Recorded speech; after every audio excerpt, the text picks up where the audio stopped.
കർത്താവിന്റെ അതിപരിശുദ്ധ നാമത്തിന് മഹത്വമുണ്ടാകട്ടെ. ഇന്ന് 118 ദിവസം നാം വായിക്കുന്നത് സംഖ്യാപുസ്തകം 1 അധ്യായം, സങ്കീർത്തനങ്ങൾ 119 അധ്യായം 41 മുതൽ 88 വരെയുള്ള വാക്യങ്ങളും റോമാലേഖനം 1 അധ്യായവുമാണ്. സംഖ്യാപുസ്തകം 1 അധ്യായം. അവർ മിസ്രയീം ദേശത്ത് നിന്ന് പുറപ്പെട്ടതിന്റെ 2 സംവത്സരം 2 മാസം 1 തീയതി യഹോവ സീനായി മരുഭൂമിയിൽ സമാഗമന കൂടാരത്തിൽ വെച്ച് മോശയോട് അരുളി ചെയ്തത് എന്തെന്നാൽ, നിങ്ങൾ ഇസ്രായേൽ മക്കളിൽ ഗോത്രം ഗോത്രമായും കുടുംബം കുടുംബമായും സകല പുരുഷന്മാരെയും ആളാം പ്രതി പേർവഴി ചാർത്തി സംഘത്തിന്റെ ആകത്തുക എടുക്കണം. നീയും അഹരോനും ഇസ്രായേലിൽ 20 വയസ്സു മുതൽ മേലോട്ട് യുദ്ധത്തിന് പുറപ്പെടുവാൻ പ്രാപ്തിയുള്ള എല്ലാവരെയും ഗണം ഗണമായി എണ്ണണം. ഓരോ ഗോത്രത്തിൽ നിന്ന് തന്റെ കുടുംബത്തിൽ തലവനായ ഒരുത്തൻ നിങ്ങളോടുകൂടെ ഉണ്ടായിരിക്കണം. നിങ്ങളോടുകൂടെ നിൽക്കേണ്ടുന്ന പുരുഷന്മാരുടെ പേരാവിത്: രൂബേൻ ഗോത്രത്തിൽ ശെദേയൂരിന്റെ മകൻ എലീസൂർ, ശിമയോൻ ഗോത്രത്തിൽ സൂരിഷദായിയുടെ മകൻ ശെലൂമിയേൽ, യഹൂദ ഗോത്രത്തിൽ അമീനാദാബിന്റെ മകൻ നഹശോൻ, ഇസാഖാർ ഗോത്രത്തിൽ സുവാരിന്റെ മകൻ നെഥനിയേൽ, സെബുലൂൻ ഗോത്രത്തിൽ ഹോലോന്റെ മകൻ ഏലിയാബ്, യോസേഫിന്റെ മക്കളിൽ എഫ്രൈം ഗോത്രത്തിൽ അമീഹുവിന്റെ മകൻ എലീഷാമ, മനശ്ശെ ഗോത്രത്തിൽ പേദാസൂരിന്റെ മകൻ ഗെമലിയേൽ, ബെന്യാമിൻ ഗോത്രത്തിൽ ഗിദെയോനിയുടെ മകൻ അബീദാൻ, ദാൻ ഗോത്രത്തിൽ അമ്മീഷദായിയുടെ മകൻ അഹിയേസർ, ആശേർ ഗോത്രത്തിൽ ഒക്രാന്റെ മകൻ പെഗിയേൽ, ഗാദ് ഗോത്രത്തിൽ ദെയുവേലിന്റെ മകൻ എലിയാസാഫ്, നഫ്താലി ഗോത്രത്തിൽ ഏനാന്റെ മകൻ അഹീര. ഇവർ സംഘത്തിൽ നിന്ന് വിളിക്കപ്പെട്ടവരും തങ്ങളുടെ പിതൃഗോത്രങ്ങളിൽ പ്രഭുക്കന്മാരും ഇസ്രായേലിൽ സഹസ്രാധിപന്മാരും ആയിരുന്നു. കുറിക്കപ്പെട്ട ഈ പുരുഷന്മാരെ മോശയും അഹരോനും കൂട്ടിക്കൊണ്ടുപോയി. 2 മാസം 1 തീയതി അവർ സർവ്വസഭയെയും വിളിച്ചുകൂട്ടി.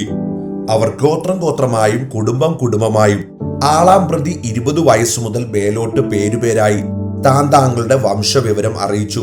യഹോവ മോശയോട് കൽപ്പിച്ചതുപോലെ അവർ സീനായി മരുഭൂമിയിൽ വെച്ച് അവരുടെ എണ്ണമെടുത്തു. ഇസ്രായേലിന്റെ മൂത്ത മകനായ രൂബേന്റെ മക്കളുടെ സന്തതികൾ കുലം കുലമായും കുടുംബം കുടുംബമായും ആളാം പ്രതി 20 വയസ്സു മുതൽ മേലോട്ട് യുദ്ധത്തിന് പ്രാപ്തിയുള്ള സകല പുരുഷന്മാരും പേരുപേരായി രൂബേൻ ഗോത്രത്തിൽ എണ്ണപ്പെട്ടവർ 46,500 പേരായിരുന്നു. ശിമയോന്റെ മക്കളുടെ സന്തതികളിൽ കുലം കുലമായും കുടുംബം കുടുംബമായും ആളാം പ്രതി 20 വയസ്സു മുതൽ മേലോട്ട് യുദ്ധത്തിന് പ്രാപ്തിയുള്ള സകല പുരുഷന്മാരും പേരുപേരായി ശിമയോൻ ഗോത്രത്തിൽ എണ്ണപ്പെട്ടവർ 59,300 പേർ. ഗാദിന്റെ മക്കളുടെ സന്തതികളിൽ കുലം കുലമായും കുടുംബം കുടുംബമായി 20 വയസ്സു മുതൽ മേലോട്ട് യുദ്ധത്തിന് പ്രാപ്തിയുള്ള സകല പുരുഷന്മാരും പേരുപേരായി ഗാദ് ഗോത്രത്തിൽ എണ്ണപ്പെട്ടവർ 45,650 പേർ. യഹൂദയുടെ മക്കളുടെ സന്തതികളിൽ കുലം കുലമായും കുടുംബം കുടുംബമായും 20 വയസ്സു മുതൽ മേലോട്ട് യുദ്ധത്തിന് പ്രാപ്തിയുള്ള സകല പുരുഷന്മാരും പേരുപേരായി യഹൂദ ഗോത്രത്തിൽ എണ്ണപ്പെട്ടവർ 74,600 പേർ. ഇസാഖാരിന്റെ മക്കളുടെ സന്തതികളിൽ കുലം കുലമായും കുടുംബം കുടുംബമായും 20 വയസ്സു മുതൽ മേലോട്ട് യുദ്ധത്തിന് പ്രാപ്തിയുള്ള സകല പുരുഷന്മാരും പേരുപേരായി ഇസാഖാർ ഗോത്രത്തിൽ എണ്ണപ്പെട്ടവർ 54,400 പേർ. സെബുലൂന്റെ മക്കളുടെ സന്തതികളിൽ കുലം കുലമായും കുടുംബം കുടുംബമായും 20 വയസ്സു മുതൽ മേലോട്ട് യുദ്ധത്തിന് പ്രാപ്തിയുള്ള സകല പുരുഷന്മാരും പേരുപേരായി സെബുലൂൻ ഗോത്രത്തിൽ എണ്ണപ്പെട്ടവർ 57,400 പേർ. യോസെഫിന്റെ മക്കളിൽ എഫ്രൈമിന്റെ മക്കളുടെ സന്തതികളിൽ കുലം കുലമായും കുടുംബം കുടുംബമായും 20 വയസ്സു മുതൽ മേലോട്ട് യുദ്ധത്തിന് പ്രാപ്തിയുള്ള സകല പുരുഷന്മാരും പേരുപേരായി എഫ്രൈം ഗോത്രത്തിൽ എണ്ണപ്പെട്ടവർ 40,500 പേർ. മനശ്ശെയുടെ മക്കളുടെ സന്തതികളിൽ കുലം കുലമായും കുടുംബം കുടുംബമായും 20 വയസ്സു മുതൽ മേലോട്ട് യുദ്ധത്തിനു പ്രാപ്തിയുള്ള സകല പുരുഷന്മാരും പേരുപേരായി മനശ്ശെ ഗോത്രത്തിൽ എണ്ണപ്പെട്ടവർ 30,200 പേർ. ബെന്യാമീന്റെ മക്കളുടെ സന്തതികളിൽ കുലം കുലമായും കുടുംബം കുടുംബമായും 20 വയസ്സു മുതൽ മേലോട്ട് യുദ്ധത്തിനു പ്രാപ്തിയുള്ള സകല പുരുഷന്മാരും പേരുപേരായി ബെന്യാമിൻ ഗോത്രത്തിൽ എണ്ണപ്പെട്ടവർ 35,400 പേർ. ദാന്റെ മക്കളുടെ സന്തതികളിൽ കുലം കുലമായും കുടുംബം കുടുംബമായും 20 വയസ്സു മുതൽ മേലോട്ട് യുദ്ധത്തിനു പ്രാപ്തിയുള്ള സകല പുരുഷന്മാരും പേരുപേരായി ദാൻ ഗോത്രത്തിൽ എണ്ണപ്പെട്ടവർ 62,700 പേർ. ആശേരിന്റെ മക്കളുടെ സന്തതികളിൽ കുലം കുലമായും കുടുംബം കുടുംബമായും 20 വയസ്സു മുതൽ മേലോട്ട് യുദ്ധത്തിനു പ്രാപ്തിയുള്ള സകല പുരുഷന്മാരും പേരുപേരായി ആശേർ ഗോത്രത്തിൽ എണ്ണപ്പെട്ടവർ 41,600 പേർ. നഫ്താലിയുടെ മക്കളുടെ സന്തതികളിൽ കുലം കുടുംബമായും 20 വയസ്സ് മുതൽ മേലോട്ട് യുദ്ധത്തിനു പ്രാപ്തിയുള്ള സകല പുരുഷന്മാരും പേരുപേരായി നഫ്താലി ഗോത്രത്തിൽ എണ്ണപ്പെട്ടവർ 53,400 പേർ. മോശയും അഹരോനും ഗോത്രത്തിന് ഒരുവൻ വീതം ഇസ്രായേൽ പ്രഭുക്കന്മാരായ 12 പുരുഷന്മാരും കൂടി എണ്ണമെടുത്തവർ ഇവർ തന്നെ. ഇസ്രായേൽ മക്കളിൽ ഗോത്രമായും 20 വയസ്സ് മുതൽ മേലോട്ട് യുദ്ധത്തിനു പ്രാപ്തിയുള്ള സകല പുരുഷന്മാരുമായി എണ്ണപ്പെട്ടവർ ആകെ 6,03,550 പേർ ആയിരുന്നു. ഇവരുടെ കൂട്ടത്തിൽ ലേവ്യരെ പിതൃഗോത്രമായി എണ്ണിയില്ല. ലേവി ഗോത്രത്തെ മാത്രം എണ്ണരുത്, ഇസ്രായേൽ മക്കളുടെ ഇടയിൽ അവരുടെ സംഖ്യ എടുക്കുകയുമരുത് എന്ന് യഹോവ മോശയോട് കൽപ്പിച്ചിരുന്നു. ലേവ്യരെ സാക്ഷ്യനിവാസത്തിനും അതിന്റെ ഉപകരണങ്ങൾക്കും വസ്തുക്കൾക്കുമൊക്കെ വിചാരകന്മാരായി നിയമിക്കണം. അവർ തിരുനിവാസവും അതിന്റെ ഉപകരണങ്ങളൊക്കെയും വഹിക്കണം. അവർ അതിന് ശുശ്രൂഷ ചെയ്യുകയും തിരുനിവാസത്തിന്റെ ചുറ്റും പാളയമടിച്ചു പാർക്കുകയും വേണം. തിരുനിവാസം പുറപ്പെടുമ്പോൾ ലേവ്യർ അത് അഴിച്ചെടുക്കണം. തിരുനിവാസം അടിക്കുമ്പോൾ ലേവ്യർ അത് നിവർത്തേണം.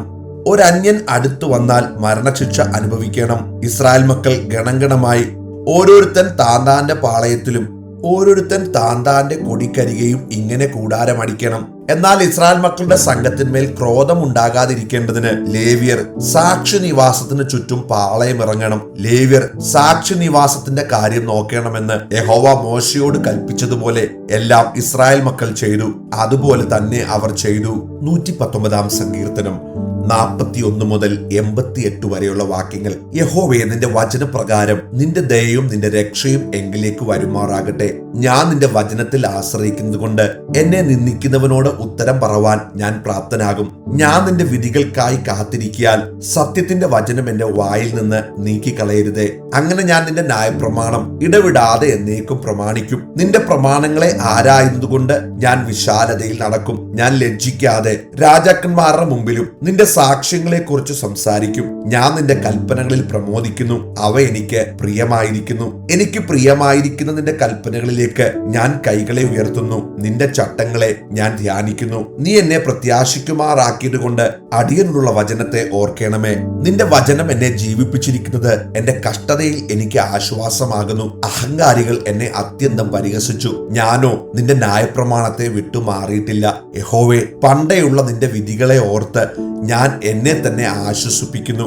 നിന്റെ ന്യായപ്രമാണം ഉപേക്ഷിക്കുന്ന ദുഷ്ടന്മാർ നിമിത്തം എനിക്ക് ഉഗ്രകോപം പിടിച്ചിരിക്കുന്നു. ഞാൻ പരദേശിയായി പാർക്കുന്ന വീട്ടിൽ നിന്റെ ചട്ടങ്ങൾ എന്റെ കീർത്തനമാകുന്നു. യഹോവേ, രാത്രിയിൽ ഞാൻ തിരുനാമം ഓർക്കുന്നു.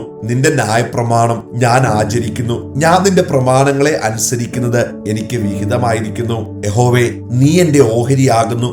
ഞാൻ നിന്റെ വചനങ്ങളെ പ്രമാണിക്കുമെന്ന് ഞാൻ പറഞ്ഞു. പൂർണ്ണ ഹൃദയത്തോടെ ഞാൻ നിന്റെ കൃപയ്ക്കായി യാചിക്കുന്നു. നിന്റെ വാഗ്ദാന പ്രകാരം എന്നോട് കൃപയുണ്ടാകണമേ. ഞാൻ എന്റെ വഴികളെ വിചാരിച്ചു. എന്റെ കാലുകളെ നിന്റെ സാക്ഷ്യങ്ങളിലേക്ക് തിരിക്കുന്നു. നിന്റെ കൽപ്പനകളെ പ്രമാണിക്കേണ്ടതിന് ഞാൻ താമസിയാതെ ബന്ധപ്പെടുന്നു. ദുഷ്ടന്മാരുടെ പാശങ്ങൾ എന്നെ ചുറ്റിയിരിക്കുന്നു. ഞാൻ നിന്റെ ന്യായപ്രമാണത്തെ മറയ്ക്കുന്നില്ലതാനും. നിന്റെ നീതിയുള്ള ന്യായവിധികൾ ഹേതുവായി നിനക്ക് സ്തോത്രം ചെയ്യുവാൻ ഞാൻ അർദ്ധരാത്രിയിൽ എഴുന്നേൽക്കും. നിന്നെ ഭയപ്പെടുകയും നിന്റെ പ്രമാണങ്ങളെ അനുസരിക്കുകയും ചെയ്യുന്ന എല്ലാവർക്കും ഞാൻ കൂട്ടാളിയാകുന്നു. യഹോവേ, ഭൂമി നിന്റെ ദയ കൊണ്ട് നിറഞ്ഞിരിക്കുന്നു. നിന്റെ ചട്ടങ്ങളെ എനിക്ക് ഉപദേശിച്ചു തരണമേ. യഹോവേ, തിരുവചന പ്രകാരം നീ അടിയന് നന്മ ചെയ്തിരിക്കുന്നു. നിന്റെ കൽപ്പനകളെ ഞാൻ വിശ്വസിച്ചിരിക്കാൻ എനിക്ക് നല്ല ബുദ്ധിയും പരിജ്ഞാനവും ഉപദേശിച്ചു തരണമേ. കഷ്ടതയിലാകുന്നതിന് മുമ്പേ ഞാൻ തെറ്റിപ്പോയി. ഇപ്പോഴോ ഞാൻ നിന്റെ വചനത്തെ പ്രമാണിക്കുന്നു. നീ നല്ലവനും നന്മ ചെയ്യുന്നവനുമാകുന്നു. നിന്റെ ചട്ടങ്ങളെ എനിക്ക് ഉപദേശിച്ചു തരണമേ. അഹങ്കാരികൾ എന്നെ കൊണ്ട് നുണ പറഞ്ഞുണ്ടാക്കി. ഞാനോ പൂർണ്ണ ഹൃദയത്തോടെ നിന്റെ പ്രമാണങ്ങളെ അനുസരിക്കും. അവരുടെ ഹൃദയം കൊഴുപ്പ് പോലെ തടിച്ചിരിക്കുന്നു. ഞാനോ നിന്റെ ന്യായപ്രമാണത്തിൽ രസിക്കുന്നു. നിന്റെ ചട്ടങ്ങൾ പഠിപ്പാൻ തക്കവണ്ണം ഞാൻ കഷ്ടതയിലായിരുന്നത് എനിക്ക് ഗുണമായി. 1000 പൊൻവെള്ളി നാണ്യത്തെക്കാൾ നിന്റെ വായിൽ നിന്നുള്ള ന്യായപ്രമാണം എനിക്കുത്തമം. തൃക്കൈകൾ എന്നെ സൃഷ്ടിച്ചുണ്ടാക്കിയിരിക്കുന്നു. നിന്റെ കൽപ്പനകളെ പഠിപ്പാൻ എനിക്ക് ബുദ്ധി നൽകണമേ. തിരുവചനത്തിൽ ഞാൻ പ്രത്യാശ വെച്ചിരിക്കാൻ നിന്റെ ഭക്തന്മാർ എന്നെ കണ്ട് സന്തോഷിക്കുന്നു. യഹോവേ, നിന്റെ വിധികൾ നീതിയുള്ളവയെന്നും വിശ്വസ്തയോടെ നീ എന്നെ താഴ്ത്തിയിരിക്കുന്നു എന്നും ഞാൻ അറിയുന്നു.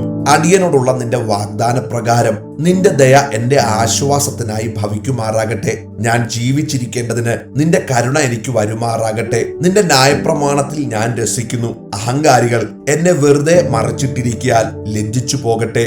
ഞാനോ നിന്റെ കൽപ്പനകളെ ധ്യാനിക്കുന്നു. നിന്റെ ഭക്തന്മാരും നിന്റെ സാക്ഷ്യങ്ങളെ അറിയുന്നവരും എന്റെ അടുക്കൽ വരട്ടെ.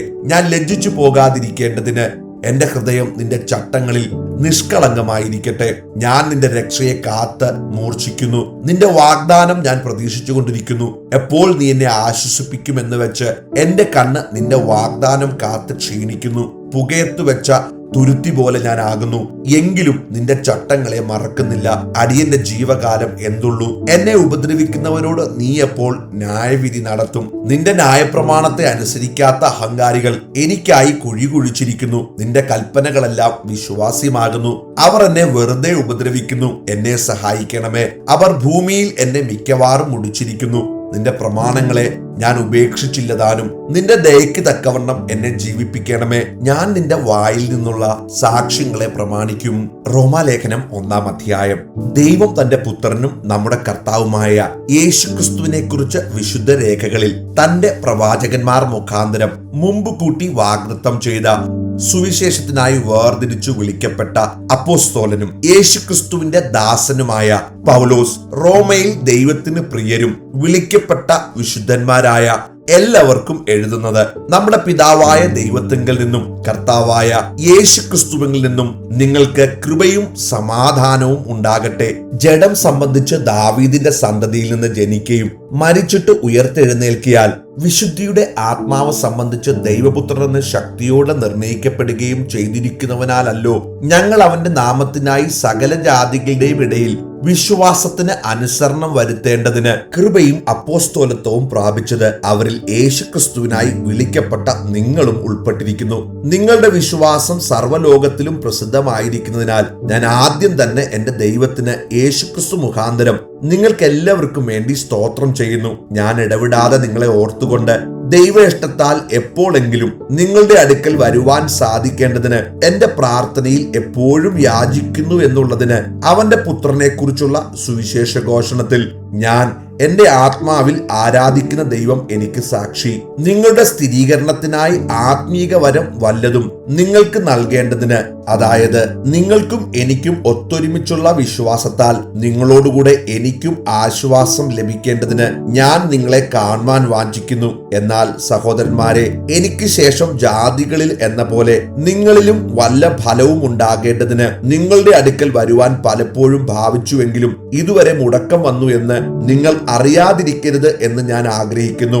യവനന്മാർക്കും ബർബരന്മാർക്കും ജ്ഞാനികൾക്കും ബുദ്ധിഹീനർക്കും ഞാൻ കടക്കാരനാകുന്നു. അങ്ങനെ റോമയിലുള്ള നിങ്ങളോടും സുവിശേഷം അറിയിപ്പാൻ എന്നാലാവോളം ഞാൻ ഒരുങ്ങിയിരിക്കുന്നു. സുവിശേഷത്തെക്കുറിച്ച് എനിക്ക് ലജ്ജയില്ല. വിശ്വസിക്കുന്ന ഏവനും ആദ്യം യഹൂദനും പിന്നെ ഏവനും അത് രക്ഷയ്ക്കായി ദൈവശക്തിയാകുന്നുവല്ലോ. അതിൽ ദൈവത്തിന്റെ നീതി വിശ്വാസം ഹേതുവായും വിശ്വാസത്തിനായി കൊണ്ടും വെളിപ്പെടുന്നു. നീതിമാൻ വിശ്വാസത്താൽ ജീവിക്കുമെന്ന് എഴുതിയിരിക്കുന്നല്ലോ. അനീതി കൊണ്ട് സത്യത്തെ തടുക്കുന്ന മനുഷ്യരുടെ സകല അഭക്തിക്കും അനീതിക്കും നേരെ ദൈവത്തിന്റെ കോപം സ്വർഗത്തിൽ നിന്ന് വെളിപ്പെടുന്നു. ദൈവത്തെക്കുറിച്ച് അറിയാകുന്നത് അവർക്ക് വെളിവായിരിക്കുന്നു. ദൈവം അവർക്ക് വെളിവാക്കിയല്ലോ. അവന്റെ നിത്യശക്തിയും ദിവ്യത്വവുമായി അവന്റെ അദൃശ്യ ലക്ഷണങ്ങൾ ലോക സൃഷ്ടി മുതൽ അവന്റെ പ്രവൃത്തികളാൽ ബുദ്ധിക്ക് തെളിവായി വെളിപ്പെട്ടു വരുന്നു. അവർക്ക് പ്രതിവാദമില്ലാതിരിക്കേണ്ടതിന് തന്നെ അവർ ദൈവത്തെ അറിഞ്ഞിട്ടും അവനെ ദൈവമെന്ന് ഓർത്തു മഹത്വീകരിക്കുകയോ നന്ദി കാണിക്കുകയോ ചെയ്യാതെ തങ്ങളുടെ നിരൂപണങ്ങളിൽ വ്യർത്ഥന്മാരായി തീർന്നു. അവരുടെ വിവേകമില്ലാത്ത ഹൃദയം ഇരുണ്ടുപോയി. ജ്ഞാനികൾ എന്ന് പറഞ്ഞുകൊണ്ട് അവർ മൂഢരായിപ്പോയി. അക്ഷയനായ ദൈവത്തിന്റെ തേജസ്സിനെ അവർ ക്ഷയമുള്ള മനുഷ്യൻ, പക്ഷി, നാൽക്കാലി, ഇഴജാതി എന്നിവയുടെ രൂപസാദൃശ്യമായി മാറ്റിക്കളഞ്ഞു. അതുകൊണ്ട് ദൈവം അവരെ തങ്ങളുടെ ഹൃദയങ്ങളെ മോഹങ്ങളിൽ സ്വന്തം ശരീരങ്ങളെ തമ്മിൽ തമ്മിൽ അവമാനിക്കേണ്ടതിന് അശുദ്ധിയിൽ ഏൽപ്പിച്ചു. ദൈവത്തിന്റെ സത്യം അവർ വ്യാജമാക്കി കളഞ്ഞു. സൃഷ്ടിച്ചവനേക്കാൾ സൃഷ്ടിയെ ഭജിച്ച് ആരാധിച്ചു. അവൻ എന്നേക്കും വാഴ്ത്തപ്പെട്ടവൻ. ആമേൻ. അതുകൊണ്ട് ദൈവം അവരെ അവമാന രാഗങ്ങളിൽ ഏൽപ്പിച്ചു. അവരുടെ സ്ത്രീകൾ സ്വാഭാവിക ഭോഗത്തെ സ്വാഭാവിക വിരുദ്ധമാക്കി കളഞ്ഞു. ഔവണ്ണം പുരുഷന്മാരും സ്വാഭാവിക സ്ത്രീഭോഗത്തെ വിട്ട് അന്യോന്യം കാമം ജ്വലിച്ച് ആണോടാൺ അവലക്ഷമായത് പ്രവർത്തിച്ചു. ഇങ്ങനെ അവർ തങ്ങളുടെ വിഭ്രമത്തിന് യോഗ്യമായ പ്രതിഫലം തങ്ങളിൽ തന്നെ പ്രാപിച്ചു. ദൈവത്തെ പരിജ്ഞാനത്തിൽ ധരിപ്പാൻ ഇഷ്ടമല്ലാഞ്ഞതിന് തക്കവണ്ണം ദൈവം അവരെ ഉചിതമല്ലാത്തത് ചെയ്യുവാൻ നികൃഷ്ട ബുദ്ധിയിൽ ഏൽപ്പിച്ചു. അവർ സകല അനീതിയും ദുഷ്ടതയും അത്യാഗ്രഹവും ദുർബുദ്ധിയും നിറഞ്ഞവർ, അസൂയ, കൊല, പിണക്കം, കപടം, ദുർശീലം എന്നിവ തിങ്ങിയവർ, കുരളക്കാർ, ഏഷണിക്കാർ, ദൈവദ്വേഷികൾ, നിഷ്ഠൂരന്മാർ, ഗർവിഷ്ഠന്മാർ, ആത്മപ്രശംസക്കാർ, പുതുദോഷം സങ്കല്പിക്കുന്നവർ, മാതാപിതാക്കന്മാരെ അനുസരിക്കാത്തവർ, ബുദ്ധിഹീനർ, നിയമലംഘികൾ, വാത്സല്യമില്ലാത്തവർ, കനിവറ്റവർ, ഈ വക പ്രവർത്തിക്കുന്നവർ മരണയോഗ്യർ എന്നുള്ള ദൈവന്യായം അവർ അറിഞ്ഞിട്ടും അവയെ പ്രവർത്തിക്കുക മാത്രമല്ല പ്രവർത്തിക്കുന്നവരിൽ പ്രസാദിക്കുകയും കൂടെ ചെയ്യുന്നു.